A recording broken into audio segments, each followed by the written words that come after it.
give their subjective reality, what they're thinking, what their hurts are, what their pain is, and then let the other party accept it and hear it. I'm sorry you feel that way. What can I do right now to help you? How can I do it differently? What do you need from me? This is how you heal a relationship. And instead of being resentful or, get your back up that that's not how you meant it or that's not what really happened, this is their subjective reality and you have to listen to it. That's Right. how you help your children. Yeah, children need to be heard and seen and validated. They want to know that they are being heard, you know. And I have a Christian psychologist. No, let me back up. He's a psychologist, child psychologist, not Christian necessarily. I don't know why I said that, but anyway, he talks about the process of emptying out, and he talks about how it's important that we allow our children to empty themselves out.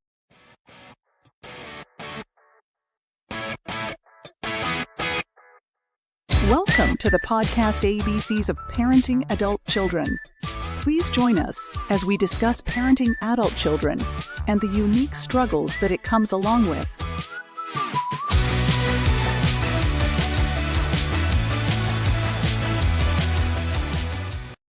Hello and welcome back to ABC's of Parenting Adult Children podcast, the podcast where we tackle the joys, challenges, and real-life transitions of parenting our grown kids. I'm your host, James Moffitt, and today we have a very special guest, Nancy Pickard. Nancy is a certified master integrative life coach, a best-selling author of Bigger, Better, Braver, and a powerhouse in helping people break through limiting beliefs and live more empowered lives.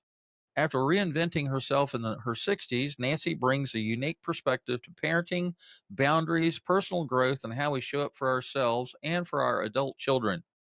Whether you're navigating conflict, struggling with letting go, or simply trying to build a new kind of relationship with your grown kids, Nancy's wisdom is going to resonate.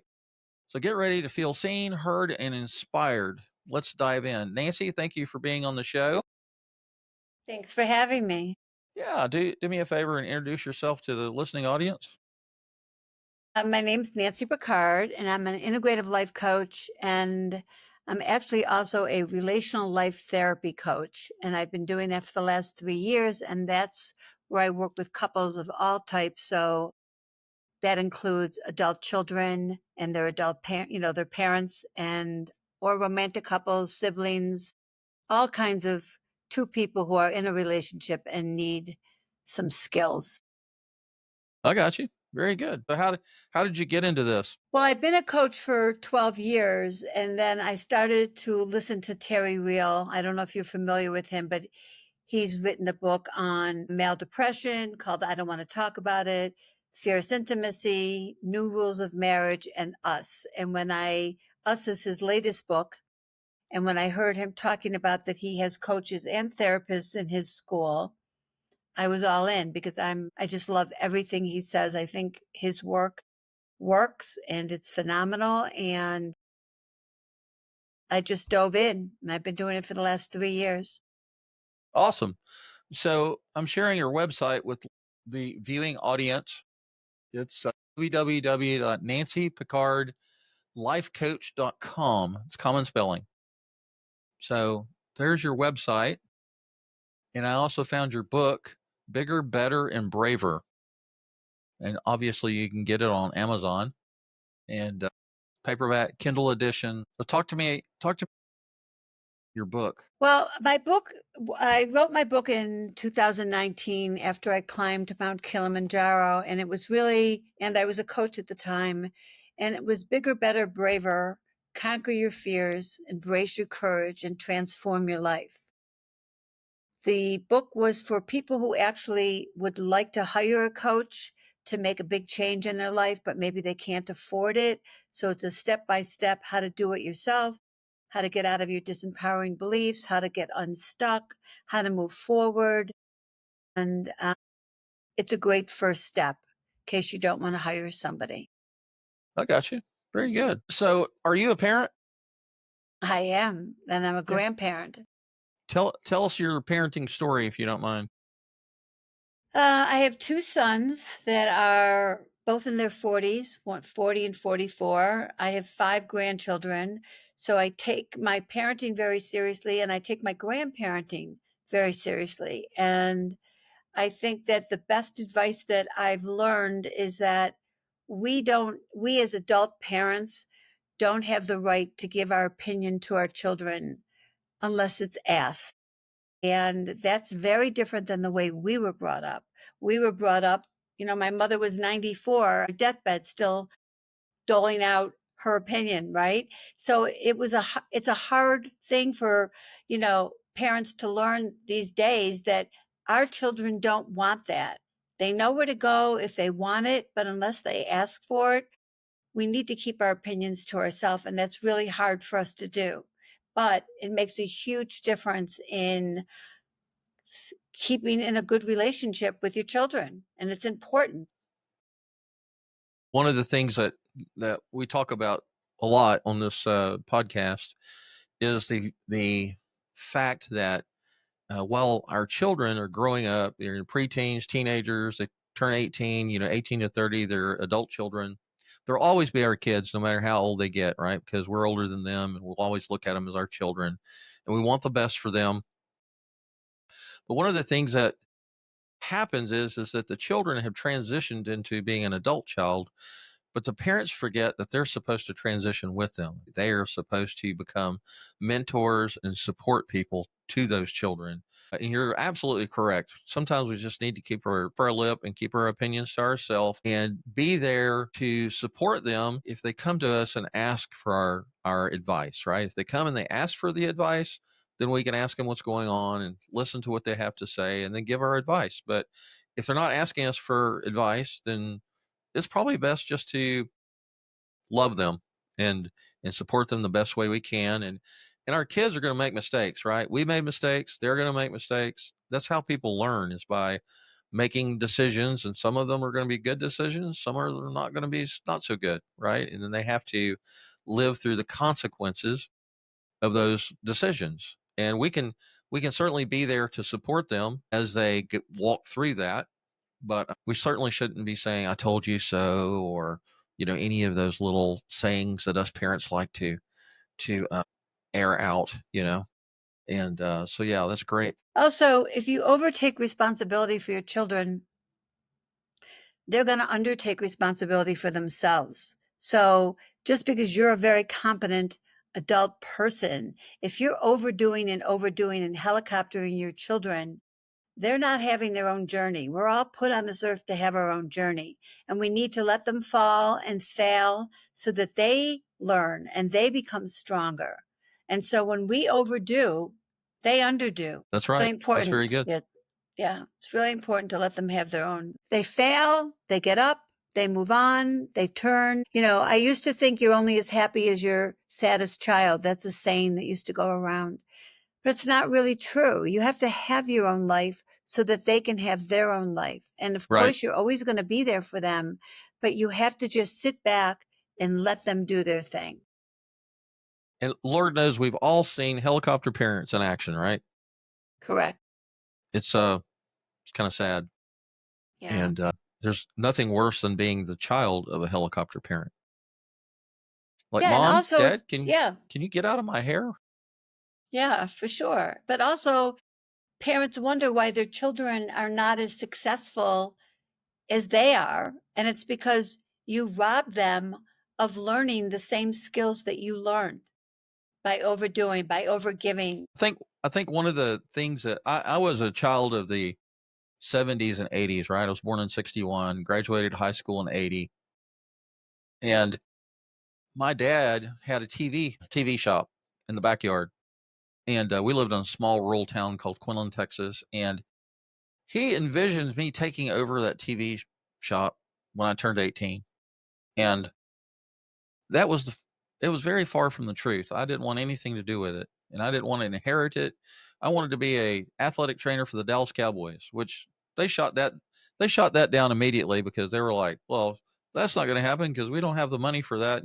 You'll that'll never happen." They didn't they didn't encourage me or anything. And as I grew older, I found out that he wanted me to inherit his TV shop. And I was like, no, Lord, no. He worked all day and he came home and ate supper and then went out and worked in the TV shop from, 7 o'clock at night until midnight or wee hours of the morning. And I know that he was paying bills, right? He was doing that not because necessarily he loved doing it, but he was doing what he had to do to put food on the table and pay the mortgage and all of that. And I respect that. And you know, I could have probably responded to that a little more delicately. Ah, But as a child, no, I was like, nope, not interested. Thank you. Thanks, but no thanks. And looking back now, I can only imagine how that hurt his feelings, or whatever. And I think that parents, we want the best for our kids, right? We not only want the best for our children, but we want our children to have a better life than what we had, right? correct. And we don't want them to suffer the bad consequences of our stupid mistakes, right? And there's nothing wrong with, as you're raising your children, being transparent and saying, like when I was between the ages of 18 and 26, I was a raging dumpster fire. It's only by the grace of God that I'm sitting here talking, right? But I lived through all of that garbage, and I would like to think I became a better man, a better husband, a better father. And but I think that parents envision their children's future. Like doctors want their kids to be doctors, lawyers want their kids to be lawyers, and we push that vision on them. And when they don't live up to that expectation, like we have these unrealistic expectations for our kids, right? And parents, when they finally come to the realization of, well, this is a living, breathing human being that's an adult child that has a life of their own. They have their own dreams. They have their own visions. They have their own likes and dislikes. And all of a sudden, the parent's like, wow, I don't know how to deal with this, and so it becomes a slap in the face, or it becomes, has some shock value, I think, for them. Well, I think that's true. I think that parents have expectations. They sometimes live out the dreams that they didn't do themselves. They want to live through their children. If they have low self esteem, they give their power over to their children. So their children's success becomes their success. They they feed off of their children instead of just letting their children feed off of them. Our parents, our wounds become our children's wounds. If you don't do your own work around them, you pass them on energetically to your children. So one of the most important things that I tell my adult parents is that you have to heal your own wounds so that you don't pass them on. You need to be the hero in your own life so that the generations before you and their beliefs and their wounds do not get passed on to your children. You owe it to your children to heal yourself so that they don't get them. It's very important. So we don't want to pass our emotional baggage on to our children, and we Correct. don't we want to stop the generational curse. And Correct. sister and I were adopted from an orphanage in Germany, and my parents were very, very strict. Very, very, very, very strict. I can't say how strict they were. They were very strict. They were downright abusive, physically, Mm. emotionally, mentally, psychologically, the whole nine yards, right? If parents today were to do a fifth of what they did with us back in the 60s and 70s, they would be under the prison, right? However, I will say that I think that they did the best they could with what they had, you know? That doesn't mean that they couldn't have learned to overcome their generational curses or their bad parenting skills. But I think now that self-care, family therapy, coaches like yourself are more available and more known. And I think we've advanced through the generations or through the years to provide parents with the assistance and the help that they need to be better parents. And I say all that to say this: when I became a parent, I recognize the fact that, how do you parent? You parent the way you were parented, right? That we don't get manuals with our book, or we don't get a book with our child that says, okay, this is how you're going to raise your child, and it's unique unto them. You don't get that. You fly by the seat of your pants. You have to learn about teething and all sorts of things, right? And so you don't have a manual, and so you instinctively raise your children the way you were raised. And unfortunately, that's not good, especially if you had a horrible childhood like I did. And so I recognized the fact that I didn't want to be heavy-handed or abusive to my children. And so I started listening to a Christian psychologist, James Dobson, right? And then I'm sure there were many other people in my life that I could have listened to. The important thing is I chose to listen to somebody other than what was in me, right? I needed to relearn parenting skills. I had to learn how to demonstrate love to my children, which is something I absolutely did not get, right? My parents provided for me physically, medical care, new books, new school clothes every year, a roof over our heads, food to eat, all of that stuff. But when it came to the emotional and psychological needs that we had, they didn't know how to give that to us. And so I knew instinctively that I needed to learn how to give that to my children. And did I figure it all out? And was I the perfect father? No, of course not. There were times that I reacted in bad ways, and I had to apologize. I had to say, "Hey, I didn't mean to act that way. I didn't mean to blow up at you. That was my dad coming out in me, and you know, I'm sorry." I had to move on and try to do better. And so, anyhow, Well, I also think that model or they react against. So you reacted against. You were, I'm not going to be that, which is great.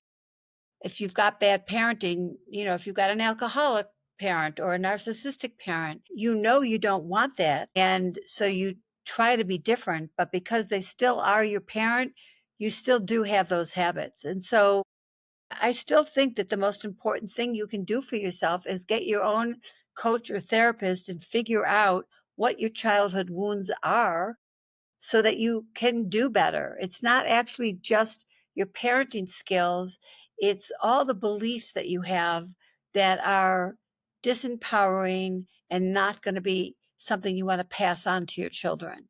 So I think we all live in psychological patriarchy where we believe that the characteristics of men are power over instead of same as. And that doesn't work in the generations today. And that's where there's a lot of push and pull between men and women and between the generations. And all of this can be worked out, but it's not going to just happen. It's not going to happen without some really good work about it. it's not People magical. can, no, it's It not doesn't magical. happen. It doesn't happen through osmosis. No, and it's not like the pizza delivery man where you open your door and it's just going to get delivered to you. Right. And another topic that we talk about a lot here on the podcast is self-care, you know. Mm. And I like to say that self-care is not selfish, and that's primarily addressing the moms, that are listening, and the mothers, that are doing a lion's share of the child raising. And I don't want to stereotype too much here, but I feel like moms kind of get a bad rap, and they have a large share of daily activities and dealing with the kids and emotional support and physical support and all the other things. And so, when your cup is empty, it's hard for you to flow into somebody else. You have to, I always say, figure out what you need. You need to meditate, you need to pray, you need to go to Starbucks and get a latte and listen to your favorite music, read a book, go to a therapist, whatever it is, whatever self-care means for you.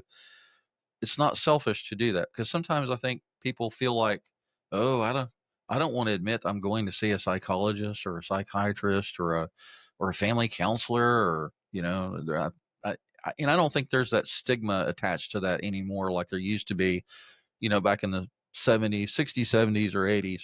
I think that that's why a lot of people like to go to a coach because we grow up, you know, you play pickleball, you can get a coach. You get tennis, you get a coach. You want to be a better swimmer, you get a coach. Coaches are more acceptable in today's society. It doesn't have like a stigma around it. Not that it should, but I do think that some people see that differently. So, how can parents effectively support adult children without overstepping? Well, you have to be a good listener. You have to be willing to be curious about their subjective reality instead of in the back of your mind thinking, I wouldn't have done it that way, or that's not how I raised you, or I don't think you're right. Just be curious. And you can ask questions without giving your opinion unless it's asked. You can say, oh, that's interesting. I have an opinion if you want it. And if not, I'm here just to listen and support you. But you have to get out of your own way to be open and curious about what's up for them. I work with a lot of mothers and daughters, and the daughters have a lot of hurt feelings. They feel body shame. They could feel all kinds of energy coming from the mother who's too concerned about her weight and her looks and what she eats and how much she exercises. And then she can just say to her daughter, do you want to go for a hike? And the daughter's hearing, what, you think I'm heavy? Because they've lived a whole life already with this mother and her angst and anxiety around her body. And now they have it. And so when I work with mothers and daughters, I give each party the chance to really just give their subjective reality, what they're thinking, what their hurts are, what their pain is, and then let the other party accept it and hear it. I'm sorry you feel that way. What can I do right now to help you? How can I do it differently? What do you need from me? This is how you heal a relationship. And instead of being resentful or, get your back up that that's not how you meant it or that's not what really happened, this is their subjective reality. You have to listen to it. That's how you help your children. Yeah, children need to be heard and seen and validated. They want to know that they are being heard, you know. And I have a Christian psychologist. No, let me back up. He's a psychologist, child psychologist, not Christian necessarily. I don't know why I said that, but anyway, he talks about the process of emptying out, and he talks about how it's important that we allow our children to empty themselves out. They got all this emotions and repressed anger and sorrow and all the emotions that are pressed down, right? And shoved down deep inside of them, and we get into these conversations. Well, the kids are not listening to us. This could be husband and wife, it could be any relationship issue, right? But until somebody is allowed to empty themselves out and to let the world or how they feel and what the issue is, then at that point, once they've emptied themselves out and they feel validated, at that point you can have a conversation, right? And at that point you can talk to them, and they're going to be a lot more willing to listen to something that you have to say, right? So I like that. Exactly. Yep. Yeah. Everybody needs to be seen and heard. Everybody just wants you to understand their subjective reality, their pain, their hurts. And as an adult parent, a parent of adult children, you don't want to lose your children. And it's easy to lose them. It's really easy to lose your adult children. It happens every day here now. It's like an epidemic of adult children saying, no more. I don't need you in my life. I'm walking away, blah, blah, blah. You don't want that. You've gotten that Right. far. You want to have a relationship with your children. You want them to be there for you when you get older. You want to share in their lives and the lives of your grandchildren, and you have to protect it. You actually have to protect it because it's easy to lose. What are common relationship pitfalls when setting boundaries with adult kids? I feel with my own children, it's hard to feel seen and heard from them, right? They're so used to you doing everything for them or with them. And it's hard for them to sometimes just see you as an adult. So you need to ask for what you want with grace and ease. And you can say things like, I used to go and babysit I'd go to visit my kids, and they'd get rid of babysitters or nannies or anything. And I'd be there and I'd be working my butt off with their kids the whole time. I wouldn't be spending any time with my adult children, and I wouldn't be like working or doing my own exercise. And I finally would have to say, this is what I need from you. I want to come. I want to feel good about it, but I need X, Y, and Z. So you have to ask for what you need. And that's how you said it. I feel this. I feel X. When you do Y, Would you be willing to do Z? And usually when you ask for it like that, they'll be like, oh yeah, no problem. But you can't be angry for not getting what you never asked for. So if you don't set healthy boundaries and ask for what you need, you're not going to get it. And you're just going to get resentful. And that resentment's going to build up and build up and build up. That's what you don't want to have happen. So can you give me a good example of that? Well, yeah, I just did the one with babysitting my kids. If I would go there and I would be depleted, I would shorten my trips. I might take more distance between trips. And all I had to do was bring it up in the way I did. And now I go, I spend as much time as I want with the kids, but there's also, time that I'm not with them, or babysitters or a nanny or somebody else in the house. So it's not a 24/7 thing for me. And I stay longer, I'm happier, everybody's happier. Good. How do childhood fears shape parent-adult-child relationships today? Well, the fears that you have as a child, you bring into it's what we were talking about before with you haven't healed your own wounds. You could have parents that are really anxious and their children become anxious, or they're fearful of large groups, they're fearful of travel. All of those fears that you have, they get passed on to your children if you don't do something different. Or I know a lot of people, a lot of women who will say, I'm never going to want a man to take care of me, or I'm going to always make my own money, because they had a mother who father left and the mother was poor and she couldn't make ends meet. So it all depends on what you've had and where you go. Or a mother will have had bad experiences and will teach their children, you can't trust men, or you can't trust people. I have a lot of clients that are very untrustworthy because that's how they grew up, because they were taught to not trust people, because that was a wound of their parents. So that's what happens. It gets passed on from generation to generation. And if you don't do your own work, is going to get passed on. You can't help it. They're seeing it in action. Anxious parents make anxious children. Walled off parents make walled off children. Makes sense. So in your experience, how can parental healing impact generational trauma? My God, it's everything. It's everything. If you heal your wounds, you will be able to give your children the opportunity to be whoever they want to be. You're going to stop passing it on. Think about, it's not that many generations before us where we had slaves, or the Holocaust, or any of the kinds of issues that happened 2-3 generations ago. Those wounds are still there, and they get passed on generationally, energetically. If you don't do your own work, you pass them on.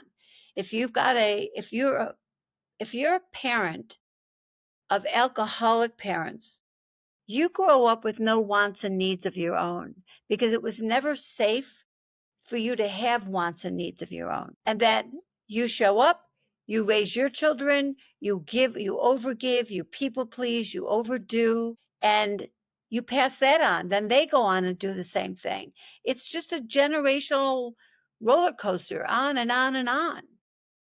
You have to do your own work so that your children don't have to carry the burdens of your parents and their parents and the parents before them. I think some parents miss that.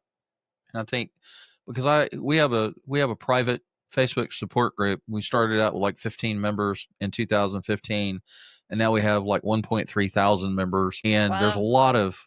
lot of parents out there that are, I read all kinds of stories about all kinds of situations, and I think that some parents they're not even aware that there's work that needs to be done, right? There's all kinds of generational garbage, emotional baggage, whatever, that is in that relationship with their adult child, and they're just throwing up their hands going, I just don't understand where they're getting this. I don't understand why they're being the way they are, and so sometimes it's difficult or hard to get the parent to understand that maybe you need to get some help. Maybe you need to have you talked to a coach or a life coach or a family counselor, or in other words, they don't want to admit there's a problem with them. It's all the children's fault. It's all the Right. children's are the one that are screwed up. And I'm just like, let me give you an example. My wife's a special ed teacher, right? Hmm. And she loves kids. Bless her heart. She's just wonderful with kids, loves kids. And she has to do IEPs, education plan, individualized education plans. It's like a state and federal requirement. And she has to have parent teacher conferences. And these kids, a lot of these kids, understandably, they're autistic, or they have whatever issue it is that they're dealing with, right? That's causing problems unto itself. But then you've got kids that are acting out, they're violent, they're screaming, they're yelling, they're throwing things, just doing, bad stuff that they're not going to be able to continue to do into adulthood. And, you can't do that kind of stuff at the workplace or wherever. If you go to college, you can't do those things. And what she found out was that when she had her parent teacher conferences, the parents were all whacked out. They were crazier than the kids were. And she's like, there's no wonder that this child is doing what they're doing with their home life, and with the way the parents are acting when they, these adult parents that are coming to these parent teacher conferences are just all, off in left field and cursing and acting stupid and inappropriate. And my wife's like, okay, well, that's connecting the dots for me. I can see what's going on here. Exactly. And God forbid you mention to the parent that maybe they need help, and all of a sudden you're the wicked teacher of the West. You're like, you don't know what you're talking about. You're not a good teacher. My child's perfect. Well, we are not perfect, and our children are not perfect, right? And a lot of times our children are screwed up because we're screwed up, right? And so Most of the time. Most of the time. I think some people, some individuals are more willing to realize that they need help, right? And so, but then there are people that, think that they know it all, or that they are perfect, or that they have their act together, and it's not about me, it's about you, right? It's not my problem, it's your problem. You can't blame your Those are the problems on me, parents. Those are the parents that are going to lose their children. Or right? those are the parents they'll lose connection with their children. Their children might actually do the bare minimum to keep them in their lives, but they're not going to be friends. They're not going to look up to them as good parents. And when I work with couples, that's my leverage. My leverage is that, I could say to a man, is that how you want your son to think men should be? Or do you want your daughter to marry a man who's abusive? Do you think that you want her to grow up thinking that verbal abuse is what she should expect? So a lot of times that's my leverage, is that you don't want your children to end up marrying somebody like you. That's unfortunate, but it's true. So you can heal yourself. You could show up differently. You can be a different kind of parent and spouse so that your children marry somebody that you would like them to marry, instead of modeling and marrying somebody like you. Yeah, I've always said that if I've always said that children, if you want children to be well balanced, you want them to be loving, kind, gentle spirited, whatever, all the fruit of the spirit that the Bible talks about, then parents have to model that in front of them. Children are sponges. And if you're verbally abusive to your husband or wife, guess what they're learning? They're learning how to be verbally abusive and to show no respect to their spouse. And if you want your kids to learn the good stuff, then you've got to model that stuff in front of them.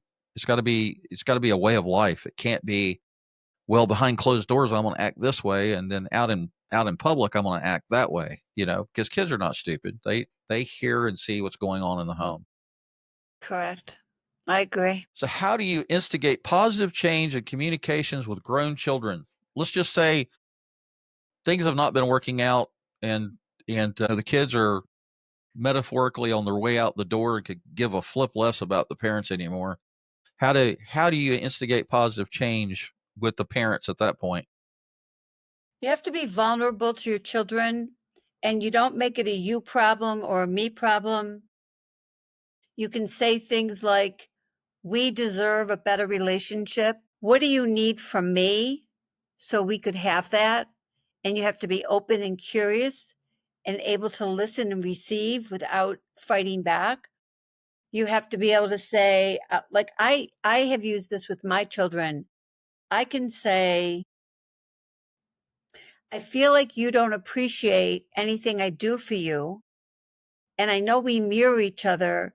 So I'm assuming that you don't think I appreciate anything you're doing, because we mirror our children. So when you say that, they'll be like, yeah, you're right. I don't feel it. And then I'll say, great. We're feeling the same way. Let's have a conversation. So you can't make it, you talk from the I and then you talk from the we. We deserve a more loving relationship. What do you need from me so you could do that with me? I want to hear, I'm open. You can tell me anything. I promise I'll just listen. I won't react. I won't get mad. And you have to do that. You have to be willing to take responsibility without excuses for the pain and the hurt that you've caused willingly or unwillingly to your children. We may try our best, but our best doesn't land where we think it's going to. Or we did the best we could, or we're so much better. I hear parents will say, I came from such abuse and I don't do that to my children. I never hit my children. That's amazing. And I'm really glad. But you're still doing X, Y, and Z. And that's still causing damage to your children. It's not a who's right and who's wrong in a relationship. You want to have peace, you want to have open communication, and you have to be willing to rock the boat. You have to be willing to get intimate and vulnerable and speak your needs and listen to their needs. And I think that's difficult for some people to do. It is, but then they may not ever heal the relationship with their children. That's a choice. We all have agency. We can all try to make it happen. It doesn't mean our children are going to listen. It doesn't mean that too much has gone by, that they're not willing to make amends. Sometimes it is too late, but it's always going to be too late if you don't try. Right. There's no better time like now, right? Correct. There's always Or yes. right. Every day you wake up, there you're breathing and you're breathing air and you're alive and there's hope. We can always start over today. Yeah. And that's what I like to think, is that there's as long as you're alive, there's hope to make a better tomorrow, right? So I Very want to give well you said. I said, very well said. yeah. So I want to. We have parents of adult children that are listening, and I would like for you to take 2 or 3 minutes to, I don't know, just speak to them and give them some hope and tell them, what some next steps might be. Okay, I don't think there's anything more precious than your relationship with your grown children or your grandchildren. And if you don't have a good relationship with them, you have to be willing to take responsibility for your children's pain. You have to want to know what it is. You have to come with curiosity and an open heart to repair. And the best way to do it, this is what I do for a living. I work with a lot of adult children and adult parents because I'm the mediator. I basically can hear both sides. I can sort of interpret, how can you say that better? I teach you about self-esteem and good protective boundary and containing boundary, so they can say what they need to say and be heard without you taking it personally, by being curious about how it is for them. And it's not that difficult to heal a relationship if you're willing to get somebody like me or somebody else that does this work to mediate and help teach you what the losing strategies are, what are the things that you're doing that aren't working, and then teach you what the winning strategies are so that you can learn to do it better. It's not impossible. I do it every day. It works really well. And I think it's the greatest gift you can give yourself and your adult children. Okay, thank you. So I think that's a wrap for today's episode of ABCs of Parenting Adult Children. Huge thank you to Nancy Pickard for sharing her powerful insights on boundaries, letting go, and how we can grow with our adult children instead of around them. If something Nancy said resonated with you, check out her book, Bigger, Better, Braver. It's filled with tools and stories that can help you shift your mindset and reconnect with purpose. Make sure to follow or subscribe so you don't miss part 2 of our conversation. Maybe there's going to be a part 2 Okay. where we dive into healing old wounds, reparenting ourselves, and doing the inner work that transforms how we show up. Thanks for listening. And remember, parenting doesn't end, it evolves. Listening audience, thank you for the privilege of your time and have a blessed day. And also, you can send me an email at parentingadultchildren at proton.me. And you can also visit our website, which is parentingadultchildren.org. You can leave a review and all that good stuff. So, Nancy, thank you for being here. Thank you for having me. Please tune in next week for another episode of our podcast on parenting adult children.